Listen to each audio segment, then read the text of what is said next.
tardes a todos y bienvenidos a un nuevo programa de Viajando en el Tiempo aquí en Radio Agricultura y Agricultura TV. Y estamos listas con Bárbara Bustamante. ¿Cómo estás, Barbarita? Muy bien, Maida, ¿y tú? Muy bien, pues contenta de estar aquí como todos los sábados acompañando a tanta gente. Acompañando a tanta gente a la hora de almuerzo, pero bueno, además hay que recordar No, que después nos ven a cualquier hora. Por eso, nosotros somos atemporales. Exactamente, pero ¿cómo se llama? Sí, claro, se el transmite. debut, el estreno, el claro, estreno. es a la hora de almuerzo, pero después queda ahí, así que nos pueden escuchar en cualquier momento, en el auto, cualquier otro día de la semana, no tiene por qué ser el día sábado.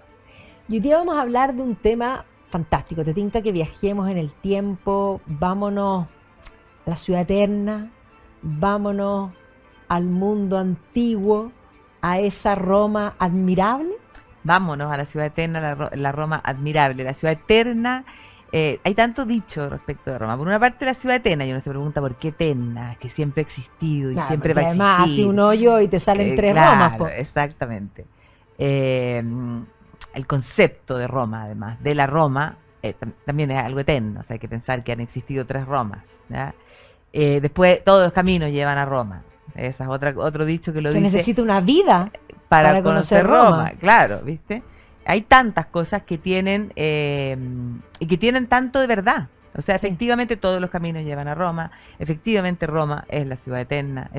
De todas maneras que se necesita, yo te diría que más de una vida para conocer y además Roma es mucho más que la ciudad de Roma hoy. Roma fue un imperio y se extendió en torno al Mediterráneo, dejando, podríamos decir, partes de esa Roma en tantos lugares. Las mejores ruinas romanas no están en Roma. Sí. De hecho, en Europa, tal vez en Francia, hay cosas extraordinarias, España, pero en torno al Mediterráneo, en África, en el Medio Oriente, Líbano, de hecho, Libia, Leptis Magna es una cosa extraordinaria. Qué lamentable que el Medio Oriente sea un lugar tan complejo políticamente, con todos estos grupos terroristas y un ambiente tan convulsionado, de no poder organizar un viaje para poder ver eso, porque son realmente increíbles.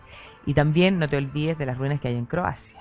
No, Croacia, bueno, vamos a estar ahora en octubre, para todos los que nos quieran acompañar, vamos a estar visitando Croacia en el concepto de esa Ragusa, podríamos decir república marítima, pero también las ruinas romanas, donde Diocleciano dejó una huella no menor.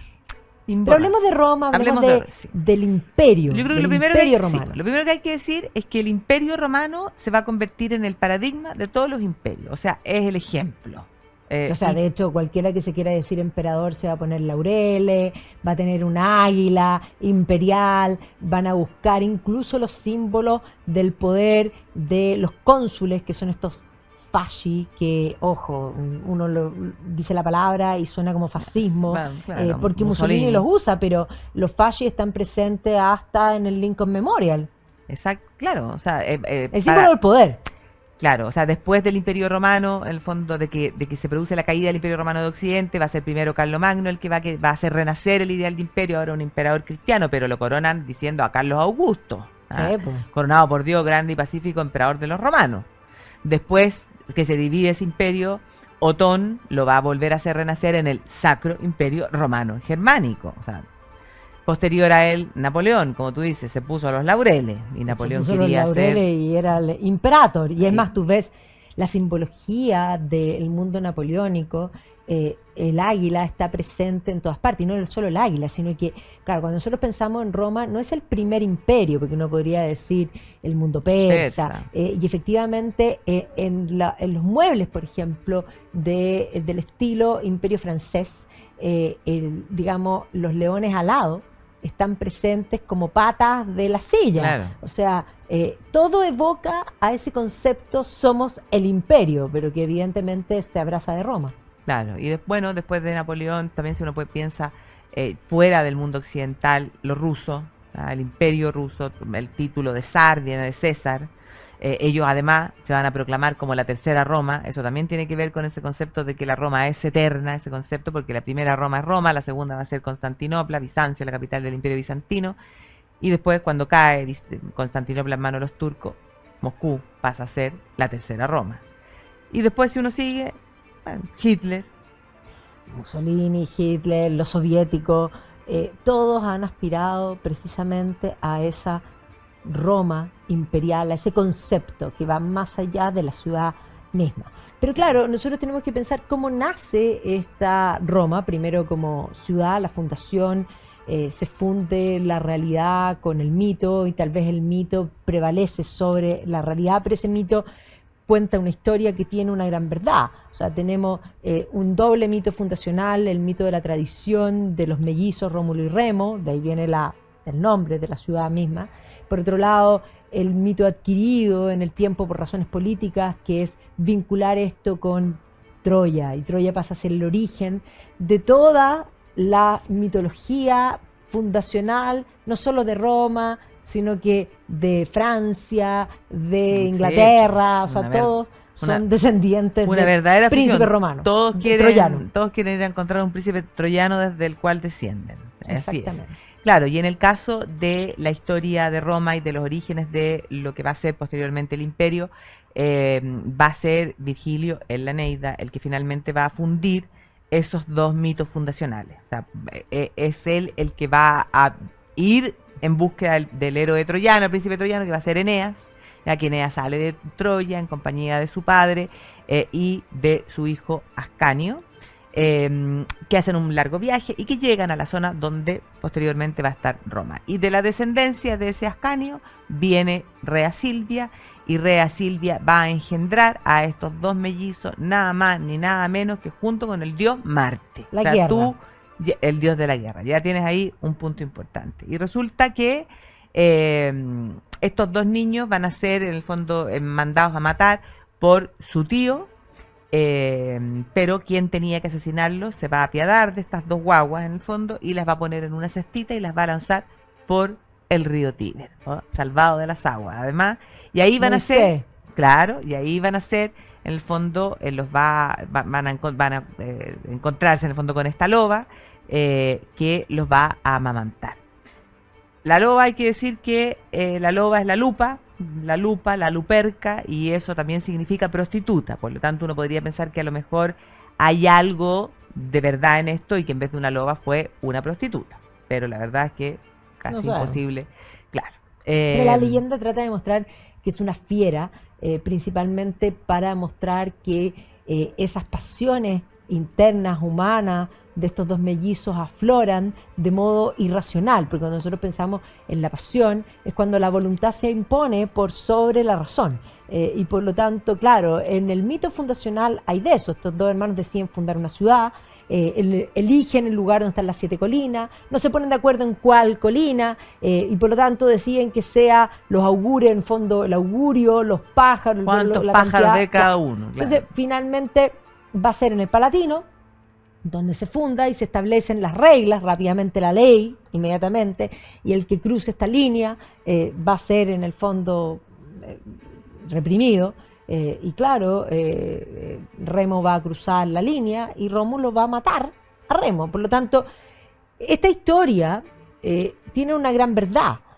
Tenemos un origen que tiene que ver con el dios de la guerra, esta brutalidad que viene de haber sido amamantados por una fiera, y posteriormente la idea fratricida de la guerra civil que va a estar inserta en la historia de Roma posterior permanente. Tal cual. O sea, eso queda ya claro desde el primer momento. Y aparte de eso tienes que agregarle que, claro, Rómulo se va a convertir en el primer rey, por lo tanto la primera etapa de la historia de Roma es una monarquía, un reino, y él va a fundar la ciudad va a aceptar que venga todo tipo de gente a poblar la ciudad, pero la ciudad va a tener solo hombres y va a necesitar mujeres. Y ahí viene otra parte importante en el fondo de este, podríamos decir, como mito fundacional, porque van a decidir, en el fondo, organizar una fiesta con grandes banquetes, con carreras de carros y cosas así, e invitar a los vecinos que eran los sabinos. Pero el objetivo de eso era raptar a las mujeres de los sabinos, a las sabinas, porque necesitaban evidentemente que mujeres. Y entonces ahí se va a producir inmediatamente la guerra entre los latinos, o sea, los que estaban fundando Roma, y los sabinos, y van a ser las propias mujeres las que en algún momento, hay un cuadro que está una mujer así separándolo, las que paran en el fondo este enfrentamiento entre ambos, y finalmente, bueno, las sabinas van a ser las mujeres que van a permitir crear una descendencia para fundar la ciudad de Roma. Entonces, Pillaje. el robo, el pillaje, exactamente, ¿ya? Entonces son todos esos elementos que ya están en este mito fundacional. Y ahí vienen estos reyes míticos que son los que van gestando las instituciones en general, hasta llegar a una decadencia, podríamos decir, real, en la que tenemos al último rey, que es Tarquino el Soberbio, que efectivamente había usurpado al rey anterior y que concentra los vicios, ese es el concepto. Y que su hijo es vicioso también, y por lo tanto en Roma todas las mujeres eran poco castas, digámoslo así, y bastante Una actitud sí, licenciosa. Licenciosas, exactamente. Excepto una, porque ahí el mito... Había una que no. O sea, esto siempre tiene que ser que resalte. Entonces, todas las mujeres eran licenciosas excepto una, Lucrecia, que era una buena mujer, fiel a su marido. Y era casada con devota. un Pariente. de Sí, todo, claro. Pero él, obviamente, el Creo que se deseo... llamaba Justo, el hijo de Tarquinio el Claro. Soberbio, no, si no me equivoco. Claro, ahí el deseo siempre está en lo que no puedes poseer.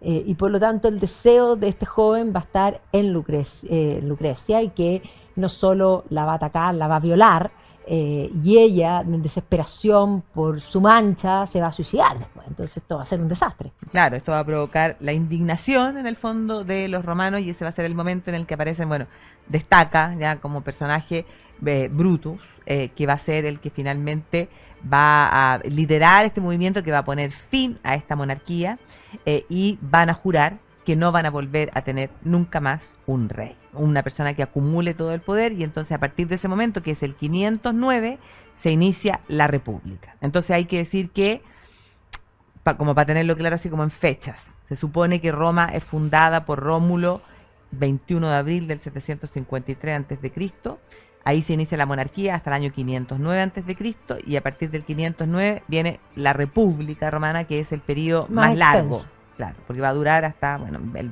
31, el 27 antes de Cristo.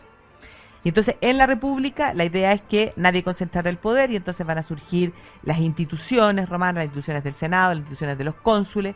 Los cónsules van a ser dos, los cónsules eran los que utilizaban esos fasci como símbolo de demostrar su poder, y eran dos porque tenían que ponerse contrapeso, de manera de que nadie acumulara más poder. Y entonces había además una serie de instituciones y de poderes como para que estuviera repartido y dividido.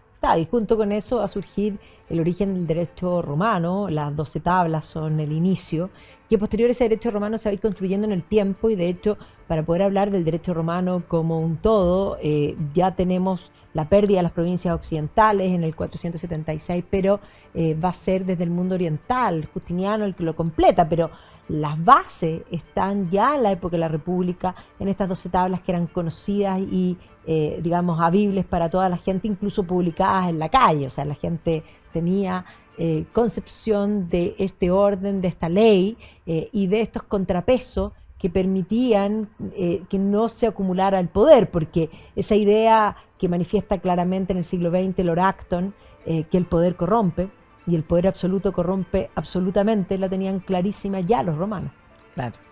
Claro, y también durante este periodo de la República, en el fondo hay que entender que van a comenzar se va a comenzar a extender territorialmente ya esta ciudad de Roma, primero con el objetivo de llegar a controlar toda la península itálica, y eso se va a hacer a través de guerras, guerras con los vecinos.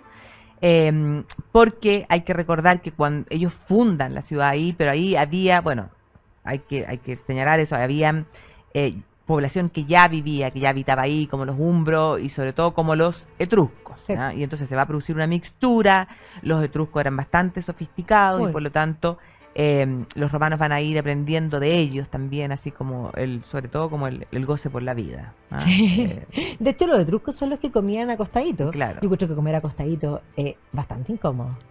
Es incómodo, sí, cuando uno, ponte tú, está enfermo. Sí, es enfermo con la atroz comer. bandeja, sí, no Como es que- incómodo. y como que el codo, no sé, ¿te Sí. pasa a ti como el Lo que pasa es cuello? que esto era recostado como de lado. Sí, de coté. Sí, pues, y es pura como finger food. Sí, tengo pero la igual impresión. difícil. No una cazuela, ¿cachai? Pues ahí ya es más No, complicado. la ¿no? cazuela está difícil. La sopa te la encargo. Sí. Pero bueno, como te decía, para ampliar, para conquistar la península itálica van a ser una serie de guerras. Sí. Y la gracia va a estar en que los romanos eh, son, ganan las guerras, pero incorporan a estos pueblos, en fondo, a los que han sometido.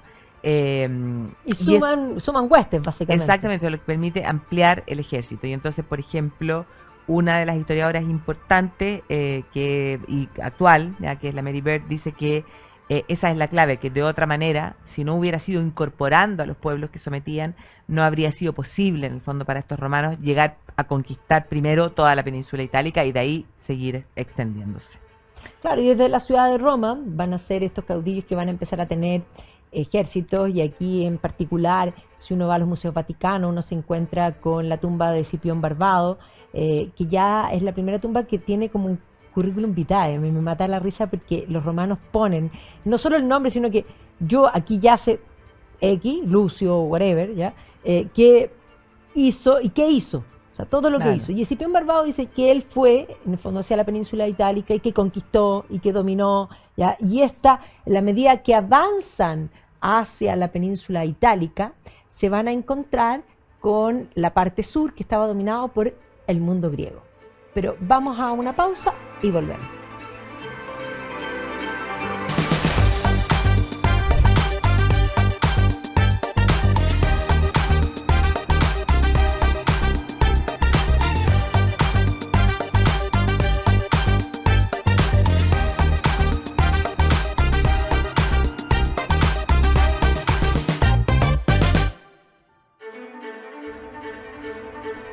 Y estamos de vuelta aquí en Viajando en el Tiempo y estamos hablando de Roma, como Roma desde la ciudad de su fundación se va a extender sobre la península itálica y que se va a encontrar con el mundo llamado de la Magna Grecia. Claro, y en ese momento la ciudad más importante de esa Magna Grecia, la más brillante, era la ciudad de Corintio. Y finalmente los romanos van a terminar enfrentándose y dominando, controlando la ciudad de Corintio en el año 146 a.C. Y de ahí, en el fondo, tomar el control de lo que era Grecia. Entonces uno puede decir que, claro, los romanos conquistan militarmente Grecia, pero va a ocurrir un fenómeno a la inversa que es muchísimo más importante, que el hecho de que los romanos, en el fondo, se enamoran y admiran el mundo de Grecia, y eso va a...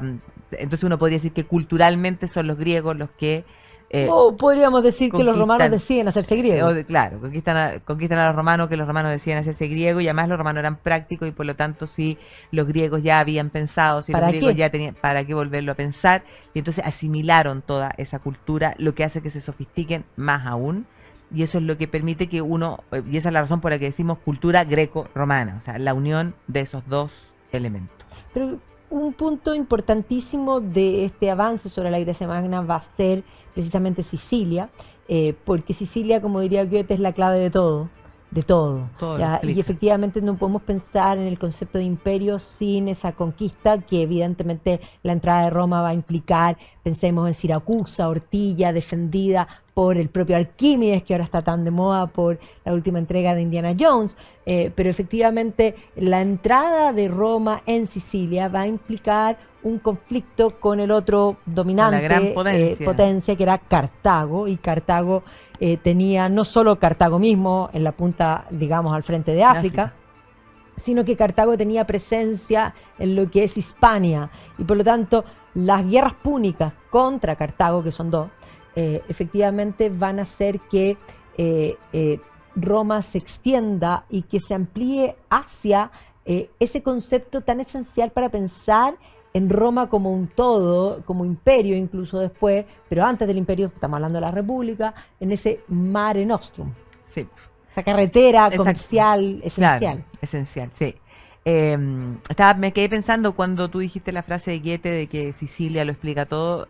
Nosotras cuando fuimos a Sicilia y empezamos a preparar para ir, claro, leímos esa frase y a lo mejor no le hicimos. No la sopesamos. No la sopesamos y dijimos, bueno, lo dijo Goethe, ya con eso basta con que lo haya dicho Goethe. Pero en el paso de estos meses, desde marzo hasta ahora, Es que además la- se nos aparece Sicilia todo el rato. es que se nos aparece Sicilia todo el rato y se nos aparece Sicilia en estos momentos tan cruciales de la historia, porque efectivamente son dos ciudades sicilianas las que en el fondo van a llevar a que Roma y Cartago se enfrenten, porque una pide la defensa de Cartago y la otra de los romanos. Los romanos ahí todavía no tenían embarcaciones y para enfrentarse a los cartagineses van a tener que construir No, embarcaciones. embarcaciones ya hacen esta idea de los puentes, que es genial. Exactamente, y se dice que de hecho que se roban o que raptan en el fondo una embarcación de los cartagineses y la copian, po. La Mary Bird tiene unos documentales que son extraordinarios, tiene uno precisamente donde están estos, en el fondo que son arqueólogos submarinos, y tú ves, o sea, es una cosa impresionante. Y entonces uno podría incluso llegar a decir que Sicilia es casi el inicio o da el puntapié inicial a la formación del imperio, porque claro, estamos en la República, falta tiempo, pero el triunfo sobre los cartagineses Sí, po. hace que Roma empiece en el fondo, surja ese concepto del Mare Nostrum que va a ser fundamental, porque si hay algo importante es el comercio, y el mar Mediterráneo se va a transformar en esa carretera. Además del hecho de que los romanos fundaban ciudades y caminos. Por supuesto. Bueno, ahí en las guerras púnicas, tal vez una figura que no podemos no mencionar, que es como emblemática. Yo me acuerdo, yo de muy chica, quedé fascinada con Aníbal y los elefantes. Es más, ese cuadro de Turner de Aníbal cruzando con los elefantes, que además ya es el inicio del romanticismo, entonces tiene esa fuerza increíble, pero tiene esa fuerza porque esa historia es una historia increíble, y ahí los escipiones efectivamente van a lograr finalmente ganar. Y claro, esto va a implicar la entrada en Hispania. Hispania va a ser muy importante en muchos aspectos. Hay que pensar que muchos emperadores van a ser posteriormente hispanos. O sea, Hispania se va a integrar, va a ser un lugar donde además se va a plantar muchísimo olivos, Olivo. porque cuando hablamos del comercio hay que entender que probablemente el motor del imperio es el aceite de oliva. Sí, claro. Es una de los lugares que más cuesta conquistarlo, porque se va a enamorar Sí. mucho tiempo, pero finalmente va a ser de las provincias que van a terminar siendo, podríamos decir, más Integrada. y más romanizada. Y entonces, claro, a través de la fundación de ciudades, a través de la creación de caminos, que es toda una red de caminos, en el fondo se va a producir todo este comercio. ¿No? Y que fundaciones fundamentales. O sea, si uno piensa ruinas romanas en Hispania, o sea, en la península ibérica, muchísimas, pero si uno piensa en ciudades como Emérita Augusta, que era Mérida, o sea, que es Mérida hoy día, el teatro de Mérida, pero no solo el teatro, uno camina por Mérida y aparecen, digamos, templos y cosas, o sea, es una cosa impresionante. Y ese camino de Emérita Augusta iba hacia Toletum, pero Segovia está entre medio, o sea, los vestigios monumentales Sí, hispanos increíble, son sí, realmente extraordinario, impresionantes. sí, impresionante. Así que, pero bueno, en la medida en que comienzan esta expansión, que comienzan a dominar el mar Mediterráneo, va a aparecer un siguiente problema, que son los piratas en el mar. Y entonces ahí van a comenzar a cobrar importancia ciertos personajes, que son los que en el fondo logran tener legiones y sus ejércitos. Y dentro de ellos, en el fondo, una de las figuras importantes va a ser Pompeyo. Pompeyo va a lograr extender hacia el oriente, controlar a los piratas, controlar la rebelión de los esclavos de Espartaco, y va a volver victorioso a Roma, y Pompeyo va a decidir inventar algo esencial. Los romanos van a entender muy bien la política. La política ellos mismos la van a definir, no es una definición que nosotros lo hagamos, como pan y circo, y Pompeyo va a ser el primer populista. Pompeyo va a volver de sus campañas y va a decidir entregar las ganancias al pueblo y construir el teatro de Pompeyo. Y por lo tanto va a ganar una gran popularidad, y esto va a hacer que otros generales que habían estado peleando en otros lugares, como el propio César había estado en Hispania, y posteriormente había quedado como de capa caída en relación a Pompeyo en ese minuto, y por lo tanto decide conquistar algo nuevo y va a la Galia. Y ahí es esencial porque, claro, César va a conquistar la Galia, pero no solo va a conquistar la Galia y nos va a decir que fue rapidito, que Vini, Vidi, Vinci, y la verdad es que no fue tan así, pero el que cuenta la historia es él. Y ahí nos damos Nos cuenta cuenta que lo los que romanos, quiere, pues. claro, pero los romanos comprenden lo que es la política. La política no es solo pan y circo, sino que la política está construida de relato. Y el relato de la conquista de la Galia es un relato heroico, en el que César digamos, para elevarse a sí mismo, tiene que crear Tiene que un contrincante, un rival Exacto. al mismo nivel, po. Exacto. O más poderoso que él. Sí, po, Una Vercingetorix. persona, Vercingetorix, que claro, que le hacía collera, po. Y Claro. entonces obviamente que él logra finalmente someter a este líder celta. Hay un cuadro ahí también que es extraordinario, donde Donde le Vercingetorix entrega le está entregando las armas. Ahora, ojo, porque Asterix es genial. Ah, bueno, sí, po. Asterix es genial, o sea, conquistó la Galia, toda la Galia, excepto una aldea. Ya, y ahí, claro, vemos este concepto de los galos con El los bigotín. bigotes, que sea los torques, en fin, Sí. genial.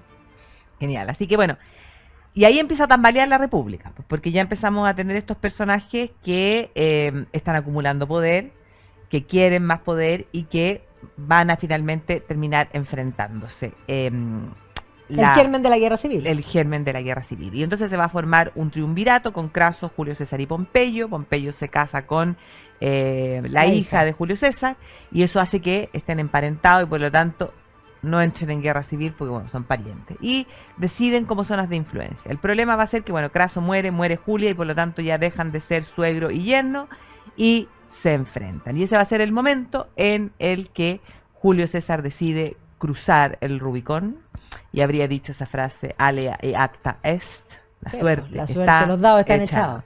Claro.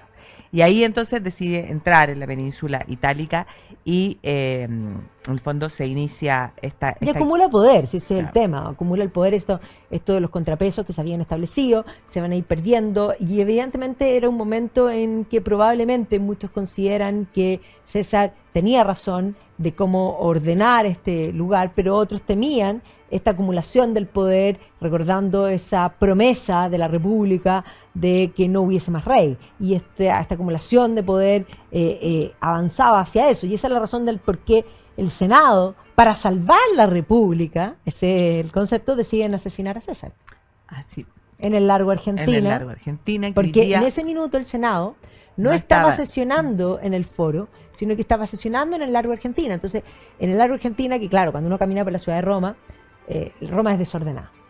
Y no solo es desordenada, sino que tiene ese magnífico caos, porque es un caos magnífico, pero uno va caminando hasta los edificios, de repente hay un hoyo y hay una excavación, y claro, el Largo Argentina es un hoyo, una piedra y unos escalones, pero esa escalinata Ahí mataron a Julio César. sí. No me voy a olvidar nunca que nos costó tomar taxi allá afuera. ¿Te acuerdas que llamábamos Uber, no llegaba el Uber, no paraban los Es taxis? que cuando nosotros fuimos a grabar a Roma, primero hacía un calor tremendo. Pero ahí y mataron a todo Julio fue César. un caos. Sí, un caos.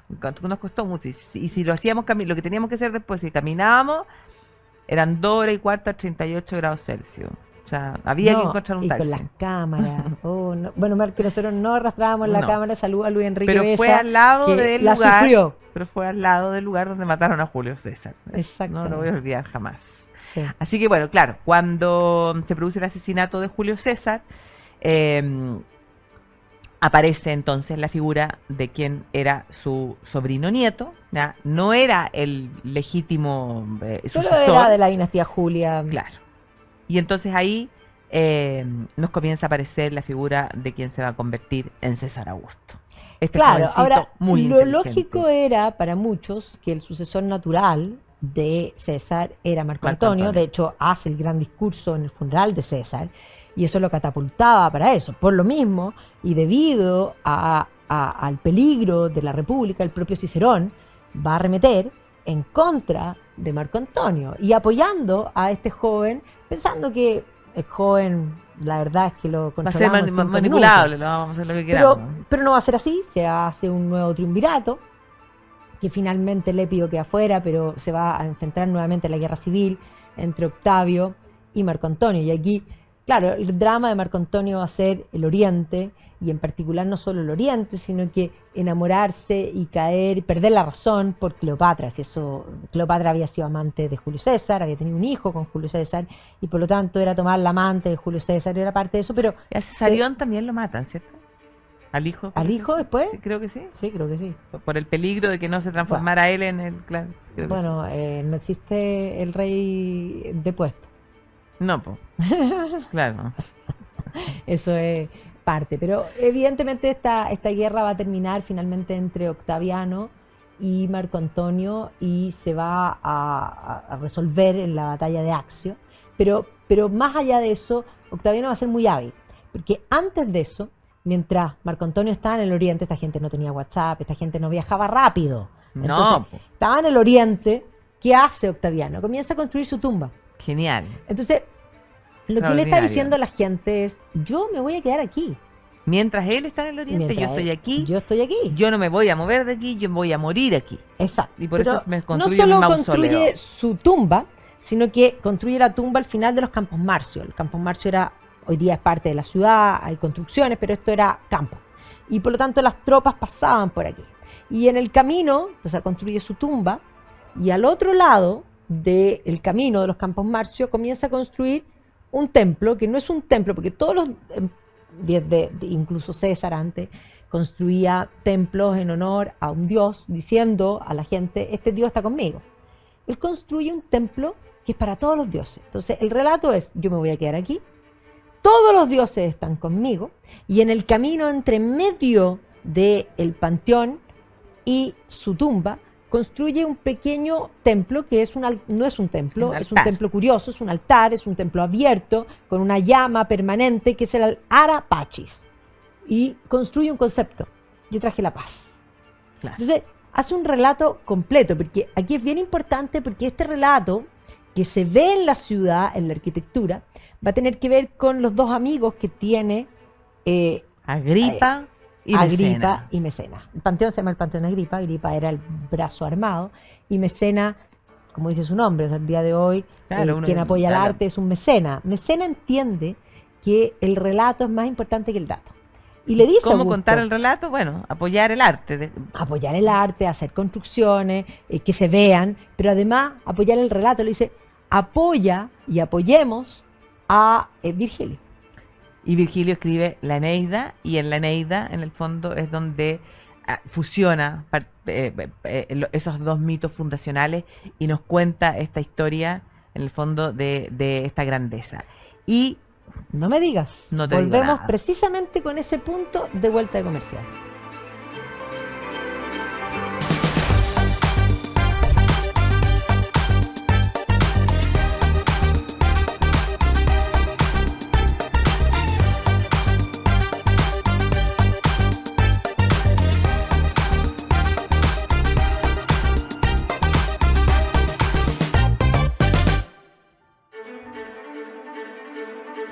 Y estamos de vuelta de comerciales y estamos hablando de Roma, estamos hablando del mito fundacional, de Virgilio, la Eneida y cómo esto se plasma también en la ciudad y en el Arapachi.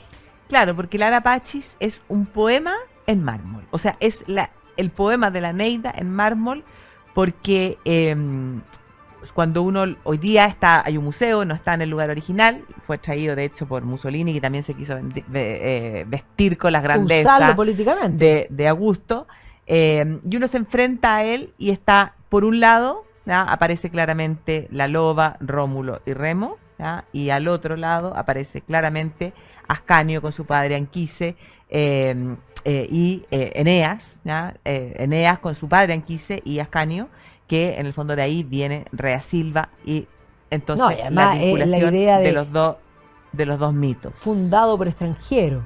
Claro, Ese es el primer fundado como por concepto. extranjero. Y lo otro es que, claro, hay que pensar que el Arapachi hoy día uno lo ve, hay partes que no están completas, evidentemente, pero el Arapachi era en el colores. fondo, de colores, ¿ya? O sea, tiene No, que ser algo y al lado extraordinario. está toda la dinastía divina Sí, po. de los Julios, básicamente, Exactamente. diciendo Augusto es divino, porque además él concentra los poderes, porque lo que hace él es rápidamente tomar el Pontífice Máximo Todos los- y acumular concentrarlos los en poderes. su figura.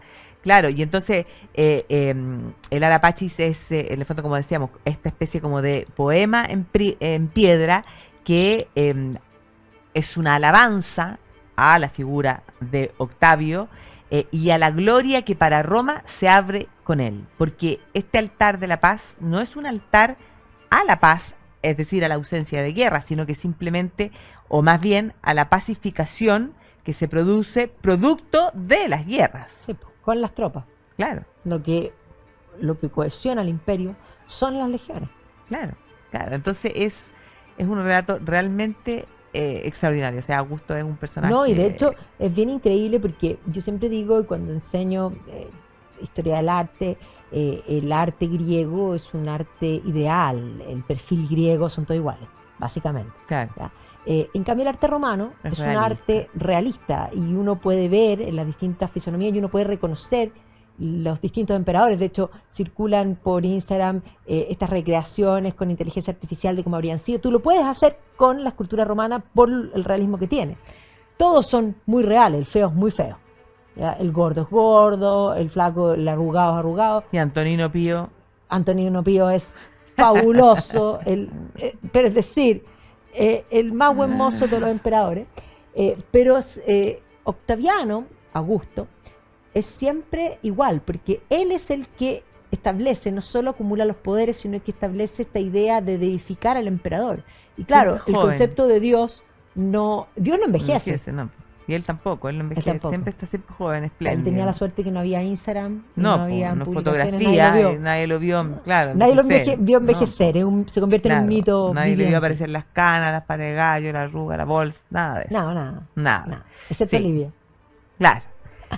No, pero realmente es un personaje o sea, digno de entrar en él, de estudiarlo, porque realmente es él el que crea este concepto de imperio. Y uno de los detalles que porque hablamos del panteón, ¿ya? Que en el fondo significa para Augusto el Sí. hecho de que todos los dioses están con él, esa era parte del relato, pero en sí el edificio del panteón es algo que merece un Fabuloso. capítulo aparte. Ahora, va a ser refaccionado Remodelado tiempo posteriormente, después, claro. pero la verdad es que es la iglesia de Santa María de los Mártires se mantiene como edificio precisamente porque se convierte en iglesia, pero es un edificio magnífico, es un edificio romano completo, es realmente una joya en todos los sentidos, no solo de la arquitectura, sino también de la ingeniería, cómo esa cúpula, esa bóveda se mantiene y no colapsa, es un algo que el ser humano va a preguntarse y que no va a poder emular en mucho tiempo. O sea, cuando cae el Imperio Romano de Occidente, esas técnicas y particularmente esa malgasa que es una especie de cemento que permite el molde, no se va a recuperar sino hasta mucho tiempo después. Y por lo tanto los romanos tenían esa capacidad, esa bóveda es impresionante. Sí, es realmente magnífica. Porque, bueno, eran grandes ingenieros, eran grandes constructores, construían acueductos, puentes que no se caían, construían... Y no estudiaban ingeniería. No estudiaban ingeniería. Construían caminos, ya, probablemente caminos por todo por todo el imperio, caminos pero sin eventos. sin eventos, como dicen hoy día, exactamente. Pero camino, y el camino por antonomasia, podríamos decir, es la Vía Apia, que eran, o sea, miles de kilómetros que hoy día uno puede recorrer. Sí. Y que, claro, y que no tienen eventos porque construían con una serie de capas en el fondo que hacía que efectivamente el camino fuera un camino que Duradero. perdurara, imagínate la cantidad de siglos. Y recorrer la Vía Apia también nos habla un poco, para referir un poco a cómo era la sociedad, cómo era la vida dentro del Imperio Romano. Recorrer la Vía Apia también nos permite entender que hay muchas tumbas ahí, hay personajes que se construían sus tumbas alrededor de la Vía Apia, unas más grandes que otras, unas más impresionantes que otras, pero tumbas donde también uno puede encontrar esos casos que aparecen. El currículum vitae. El currículum vitae, que la persona decía quién era, qué es lo que había hecho, pero el ejemplo que siempre damos es, no sé, Tulio, y Tulio al lado se pone una L, y esa L significa que era un liberto, ¿ya? Claro, y una eso quiere sociedad decir, móvil. claro, y eso quiere decir que si el liberto es que había sido esclavo, y son personajes que no esconden. Hoy día uno escondería la idea de que eres liberto si tú tienes que escribir tu currículum vitae, ahí no, eran orgullosos de ser libertos, y eso habla de que era una sociedad móvil. Lo mismo que el arte nos permite ver que hay distintas personas, distintas fisonomías al Sí. interior del imperio, porque claro, es desde España hasta el Medio Oriente, desde el norte de África hasta los límites, o sea, el Rin y el Danubio, entonces, y por arriba, bueno, las Islas Británicas, Sí, hasta claro. el Muro de Adriano. Entonces, Claro, el imperio va a llegar a su máxima extensión en la época de Trajano y ya con Adriano se establece un límite. Antes de eso se seguía extendiendo. sigue expandiéndose, claro. Pero el muro de Adriano representa ese hasta aquí. Claro, Hasta aquí. es hasta ahí. Entonces es una sociedad cosmopolita, Sí. es una sociedad, como tú decías, móvil, es probable. Cosmopolita, pero con una forma de vivir común, porque en las ruinas romanas que uno encuentra tanto en África como en Britania, Claro. por decir algo, digamos, distante, uno encuentra el mismo modo de habitar, los mosaicos, la losa radiante, porque los romanos tenían losa radiante, o sea, el nivel, o sea, calefacción central por losa radiante en las casas. Claro, Una cosa que, además, se ven así. tenían, en general, en las ciudades romanas, claro, están las vilas, pero aparte de las vilas, están las ínsulas, que son pequeños departamentos, muy pequeños, así como al estilo Tokio, para que te hagas una idea. Y la gente vivía en esta vida pública en los foros. El foro es el mundo la plaza, donde el se lugar, realiza claro, toda la ¿no? actividad. Toda la actividad. Claro, comían fuera y entonces ellos también son los que inventaron el fast food y eso queda claramente, uno lo puede ver claramente en Pompeya. que son Inventan estas- el fast food, inventan los baños públicos, inventan los baños, digamos, de piscina. de bañarse. Pero además inventan el concepto del mercado en el foro e incluso inventan los espacios urbanos. Claro. Y Impresionante. bueno, los alcantarillados, la Pero cloaca es decir, máxima. La cloaca máxima es literalmente hoy día mierda ancestral, como digo yo. Pero Claro. bueno, mira, se nos acabó el tiempo, aunque Ay, no lo creas, mentira. no es verdad, pero vamos a tener que darle a No esto porque llegamos- no hablamos ni de las dinastías, ni de... La gente estaba esperando que habláramos de Nerón y de Sí, pues, Nerón en el Coliseo, pero para la no, época de Nerón no no existía existía el el- Coliseo. El Coliseo es posterior de la dinastía Flavia, por lo tanto, en donde estaba el Coliseo estaba la casa de Nerón. Entonces, La nos quedó Domus mucho, Aurea. nos quedó Vamos a mucho. tener que hacer un segundo capítulo. Vamos a tener que entonces, hacer un segundo Imperio capítulo romano. Porque después queremos ir al bizantino, no vamos a poder entender el bizantino si es que no hacemos caer al Imperio Romano de Occidente. Bueno, podemos partir de ahí entonces cuando continuamos Nos falta con mucho. esta historia. Pero les agradecemos a ustedes por habernos acompañado. Los que quieran ver fabulosas ruinas romanas, en octubre nos vamos a Croacia. Diocleciano se hizo un petit chalet, digámoslo así, un DFL2. DFL2, una cosita chiquitita, en Croacia. Y arenas hay en todas partes, porque los romanos entendían que la política era pan y circo. Así que teatros y anfiteatro por todas partes. Y el Coliseo no es el mejor preservado. No. Así que gracias, Barbarita. Muchas gracias a ti, nos vemos el próximo sábado. Nos vemos el próximo sábado. Cariño.